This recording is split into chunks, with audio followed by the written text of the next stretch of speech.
As the Kings get set to honor the captain, what will the Kings have in store for us tonight on the ice? What's the lineup going to look like? We'll discuss that and more on this edition of Locked On LA Kings. You are Locked On Kings, your daily podcast on the Los Angeles Kings, part of the Locked On Podcast Network, your team every day.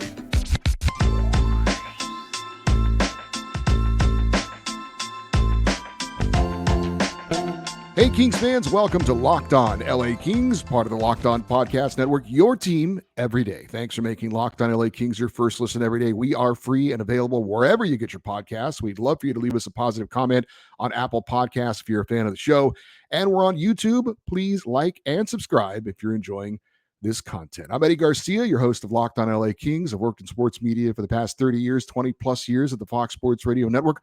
I'm also co-host of the Puck Podcast, a weekly NHL review show that's been putting out content for the past 17 years, and a passionate LA Kings fan for over 30 years. Today's episode is brought to you by Sleeper. Download the Sleeper app and use the promo code LOCKEDONNHL to get up to $100 match on your first deposit. Terms and conditions apply. See Sleeper's terms of use for details. The LA Kings are back in action tonight, looking to get a much-needed win and hopefully a great game, hopefully 3 periods of solid hockey. But if you have listened to this show for any length of time, you probably know that I consider Anze Kopitar to be the greatest LA King of all time. That could be up for some debate. Admittedly, I never saw Hall of Famer Marcel Dionne play for the LA Kings. If you're talking about impact on an organization, certainly Wayne Gretzky would have to be on the top of the list. Jonathan Quick, Drew Doughty, Luc Robitaille, Rob Blake, Dave Taylor, Dustin Brown, all worthy of being in the discussion. But for my money, the greatest LA King is Anze Kopitar. Drafted 11th overall in 2005, two-time Stanley Cup winner, now captain of the team. He is being honored tonight before the game against the Buffalo Sabres in what kind of feels like a retirement or last ride ceremony. At least when you see a lot of these things, that's kind of what it is. But that is not the case for Anze Kopitar. The Kings decided uniquely, but justifiably so, to honor Anze Kopitar for his numerous milestones that he's reached this season. They decided to do it on one night instead of kind of, I guess, spreading it out over a group of nights. If you have somehow not noticed what Anze Kopitar has accomplished so far this season, he became the LA Kings franchise leader in regular season games played, passing Dustin Brown, whose then record of 1,296 games had been the mark. October 21st is when Anze Kopitar became the leader in games played in Kings franchise history. Anze Kopitar is now the Kings franchise leader in assists. He passed the aforementioned Marcel Dionne, who had the record of 757 back on December 3rd. Anze Kopitar moved into second place on the Kings' all-time points list, trailing only Marcel Dionne. Kopitar passing Luc Robitaille, who had 1,154 points for second place on the Kings' list of points. That was back on November the 9th. And Kopitar also scored his 400th career goal of his LA Kings illustrious career. That was on November the 8th. So obviously there have been a series of great milestones for Anze Kopitar so far this season, and they are all worthy of praise and celebration. And they're going to do that tonight in the game before the Buffalo Sabres. Former Kings captain Dustin Brown apparently is back in LA for the festivities. I know Anze Kopitar's parents are in from Slovenia. I have a longtime friend, let's call him Doug the Ducks fan. And he and I have talked about how people are eulogized, right? They're remembered at their funerals by all their friends and their loved ones, and they get up and they say these amazing things about these people, but the person can't hear them. Wouldn't it be better at some point in a person's life when they can hear and appreciate all of the things said about them in a celebration of their life? But we don't do it that way. Well, I guess in a way, the Kings are kind of doing that tonight. That said, Anze Kopitar isn't going anywhere. He is still a vital part of the LA Kings. And while we should celebrate his career and the milestones of Anze Kopitar, it also should be a reminder of just how important he still is to this team. And not just as a captain, not just as a leader, not just as a great representative of the Kings organization on and off the ice, But from a production standpoint, it should be mentioned, I don't think it's overstating it to say, as Anze Kopitar goes, so go the LA Kings. And unfortunately, we've seen that so far this year. Now, lately, we know it's not going great for the Kings, and it's not going great for Anze Kopitar as well.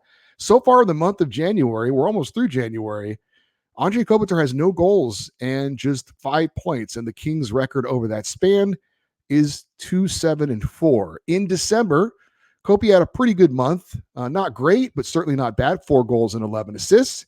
And the Kings' record, not bad. Maybe not great, but not bad. 7-4-2. In October and November, the Kings captain had 10 goals and 10 assists. The Kings were 13-4-3. Now, don't get me wrong. I am not putting all the Kings' issues at the feet of number 11. Not at all. I just think, though, it is a reminder of how important Anze Kopitar still is to the LA Kings at this point of his career. Believe me, there's plenty of blame to go around on the LA Kings for what they're going through right now. But I also don't think it's necessarily just a coincidence that Anze Kopitar's worst month of the season coincides with the Kings' worst month of the season. Again, it's not blaming him, but it is saying how important he is. And I think there is some speculation about his health right now. Is he playing hurt? Could that be the reason why his production has dropped off of late? It's certainly possible. And I know Anze Kopitar would never use that as an excuse. I know I've always said, and I think it's fair, that if you're well enough to play, then you're well enough to be held accountable for how you're playing on the ice. And I think Anze Kopitar would agree with that as well. I know he has said, and taking that as the captain, as a leadership role, that it does start with him, that he has to be better for the Kings to be better. I would expect him to say nothing less. But regardless, Anze Kopitar is still a extremely valuable piece of this team, and hopefully he and the Kings can get things back on track here in the near future. Maybe tonight can act as a spark for both the player and the team. I did see some mid-season awards were passed out by various writers and hockey pundits around the league, and a lot of them had Anze Kopitar at the top of their list as far as the Selke Trophy winner for this year. That goes to the best defensive forward in the NHL, and regardless of his numbers dropping off, you certainly can't argue that he is still, again, very important, whether it's taking faceoffs, playing defense on the penalty kill, or helping to set up the Kings score goals. Hopefully, again, this honor tonight can give us all a reminder of obviously what a great player he is and continues to be for the LA Kings. But I think it is also fair to say that the Kings need Anze Kopitar to be playing at a high level to help them get to where they want to be. And that, of course, is back in the playoffs and hopefully having some success as well. As for tonight, as I said, it's time to appreciate and honor, if not the greatest, one of the greatest Kings in the history of the LA Kings, and that is Anze Kopitar. I did have a quote I wanted to share from his teammate and his line mate, Adrian Kempe, who said, quote, talking about Anze Kopitar, "You can just tell why he's the captain and why he's meant so much to the organization. It's still impressive what he does on the ice, but also off the ice, whether it's talking to teammates, talking to family of other teammates, all of it. It's amazing to see the impact he's had on the Kings and on myself." That was Kings forward Adrian Kempe talking about Kings captain Anze Kopitar. So hopefully it is a special night for Anze Kopitar, and hopefully it's a special night for the LA Kings, because we know they need points, they need wins, and it looks like they have an opportunity to do that against the Buffalo Sabres. We're going to preview that matchup coming up next here on Locked On LA Kings, your team every day.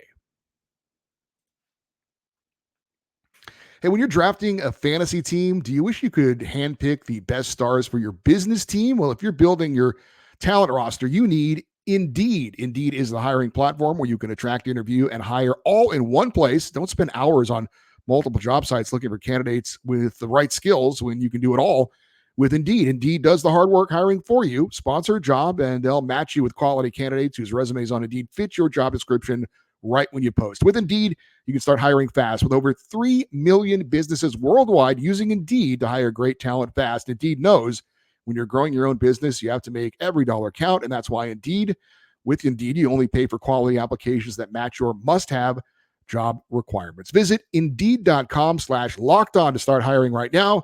Go to Indeed.com/lockedon. Indeed.com/lockedon. Terms and conditions apply. Cost per application pricing not available for everyone. Need to hire? You need Indeed. Hey, I want to remind you that Locked On has launched the first ever national sports 24/7 streaming channel on YouTube. Locked On Sports Today is here for you 24/7, covering the top stories of the day in sports with local experts that Locked On provides for national shows covering every league. Go to Locked On Sports Today on YouTube and subscribe to the first ever national sports 24/7 streaming channel. I know they'll probably be talking about Jim Harbaugh as the new head coach of the Los Angeles Chargers, and my wife is overjoyed right now that he could be the man to bring her that Super Bowl trophy she has been wishing for all of her life. Anyway, to tonight, the LA Kings are hosting the Buffalo Sabres. We want to give you a preview of the game, give you some details on what to watch as you're checking out that game. The Kings come in with a record of 22-13-9, fourth place in the Pacific Division, 7th in the Western Conference, and 14th in the NHL in points with 53. The Kings are 8-6 at home, and coming off that disappointing 4-3 shootout loss on home ice to the San Jose Sharks on Monday. As for the Buffalo Sabres, they have a record of 20-23-4, 7th place in the Atlantic Division, 14th in the Eastern Conference, and 27th out of 32 teams in the NHL with 44 points. The Sabres are 9-11-3 on the road, and coming off a 4-2 loss in Anaheim against the Ducks last night.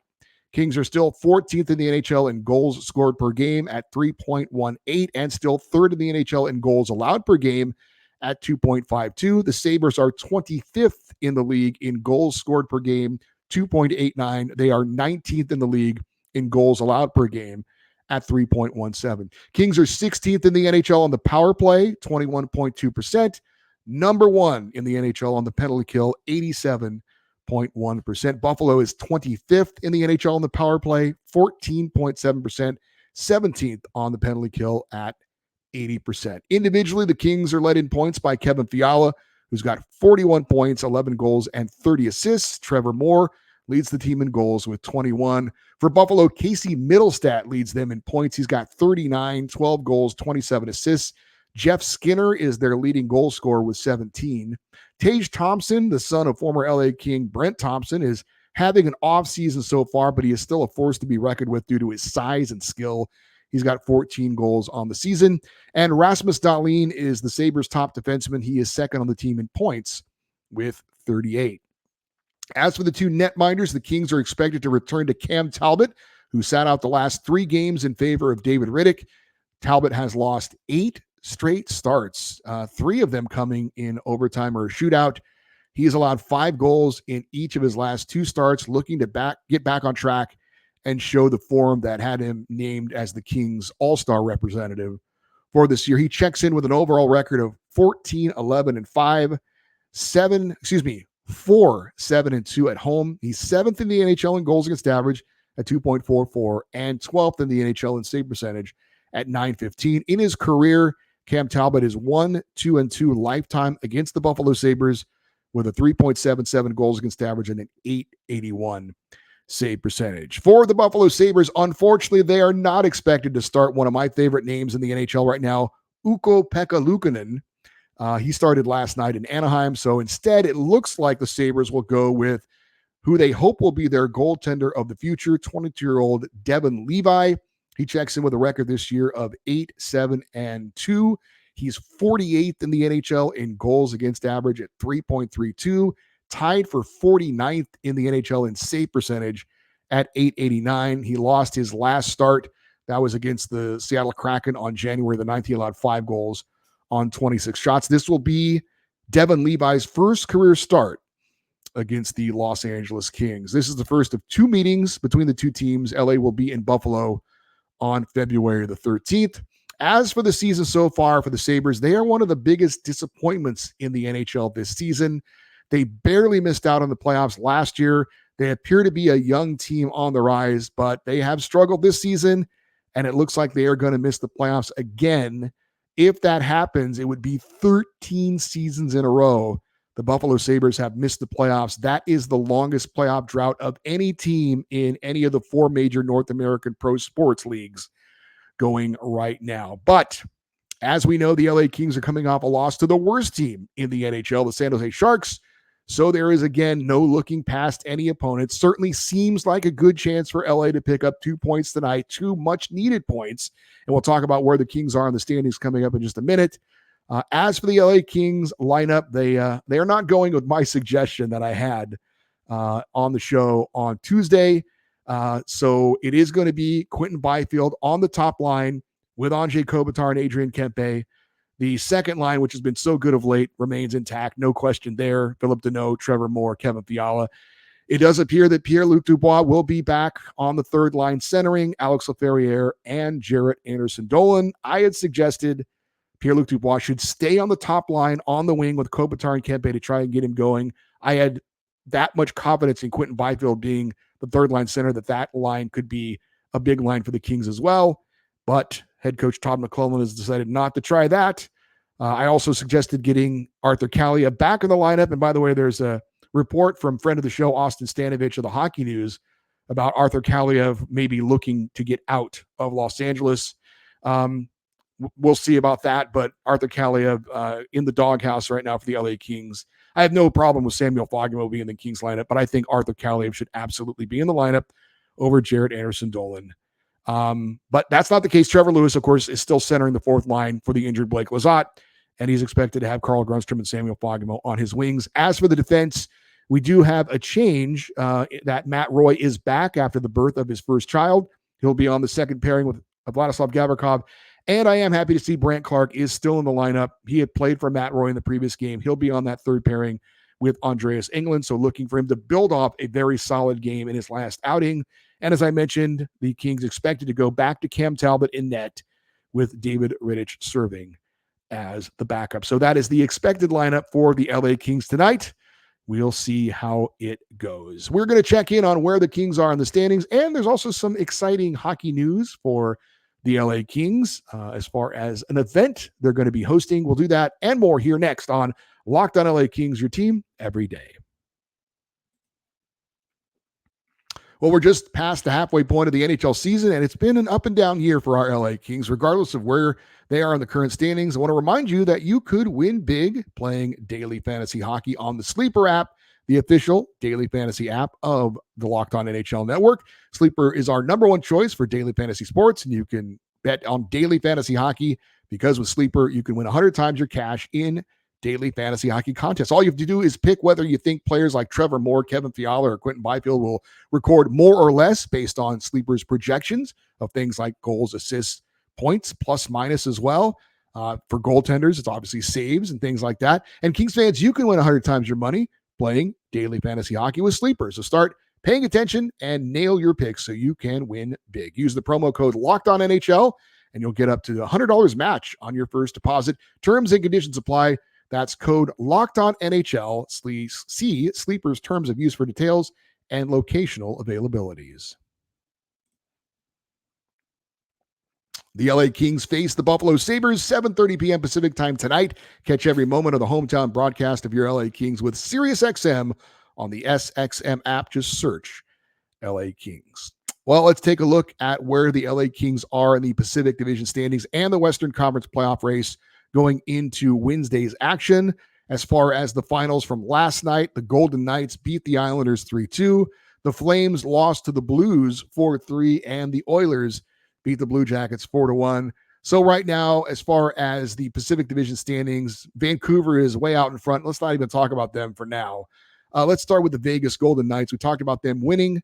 They're now 28-14-6 for 62 points. They've got a 7-point lead on Edmonton for second in the division. As for the Oilers, winning again last night, 27-15-1 the record for 55 points.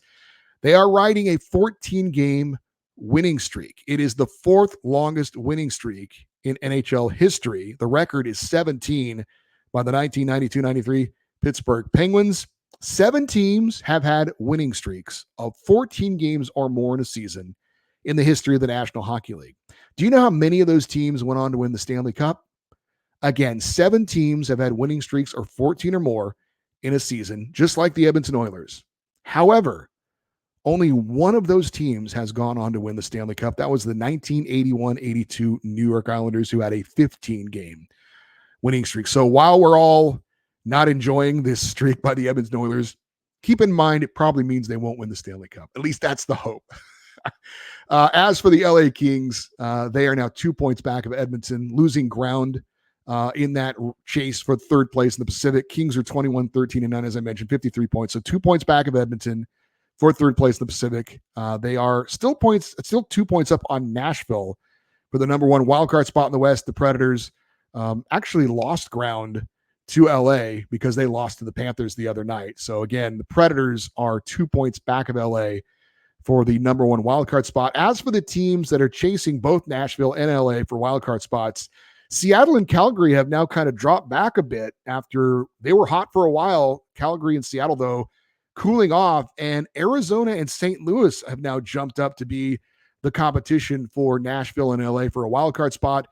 Arizona checks in at 23-19-3. They've got 49 points, so they're 2 points out of the last wildcard spot. They are 4 points back of LA. And the St. Louis Blues are 23-20-2 for 48 points. So they are 3 points out of the final wildcard spot.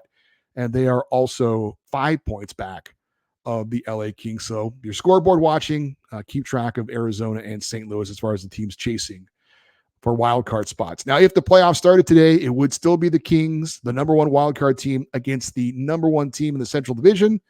That would be the Winnipeg Jets. And games to keep track of coming up tonight.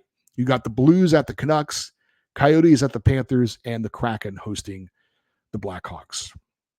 I do want to let you know about something I saw, and credit over to the guys at mayorsmanor.com, as they are reporting the LA Kings are going to host the 2024 Rookie Face-Off. Now, if you're unfamiliar with that event, it is an annual group of games between the top prospects of various Western Conference teams. Expected to take part in the event are the top prospects of the Anaheim Ducks, Arizona Coyotes, Colorado Avalanche, San Jose Sharks, Vegas Golden Knights, and of course, the LA Kings. It is not uncommon to see multiple first-round draft picks for all these teams taking part in this event. So it's a pretty cool event to see the future stars of the NHL. Quentin Byfield and Brant Clark have played in this event for the Kings in recent years.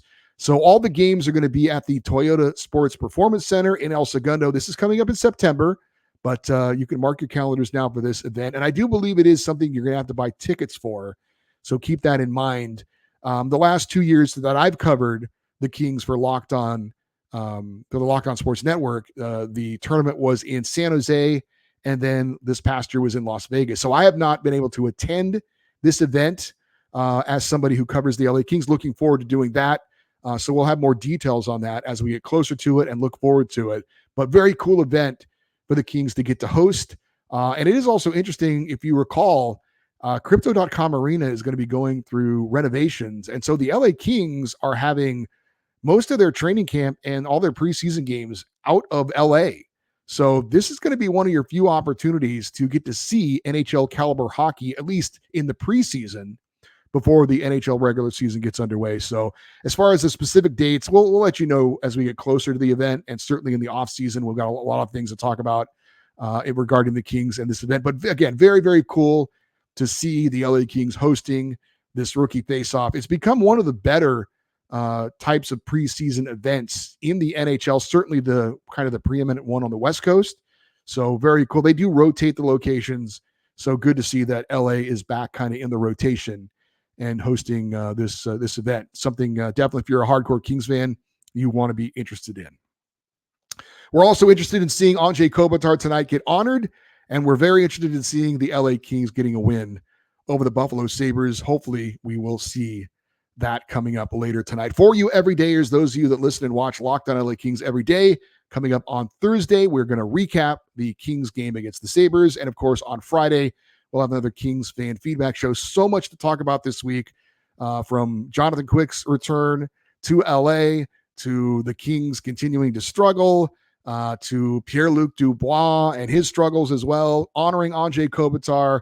Lots of stuff to talk about. I expect to see a full Locked On LA Kings email inbox this week. If you want to send an email, The address is lockedoneddie@gmail.com, EDDIE. And we would love you to stay interactive with the show 24/7. Follow us on X, Twitter, and Instagram. We are at Locked On LA Kings. I'm Eddie Garcia. Thank you, as always, for listening and watching this edition of Locked On LA Kings, part of the Locked On Podcast Network, your team every day. Have a great rest of your day. We'll talk to you on Thursday. And as always, go Kings, go.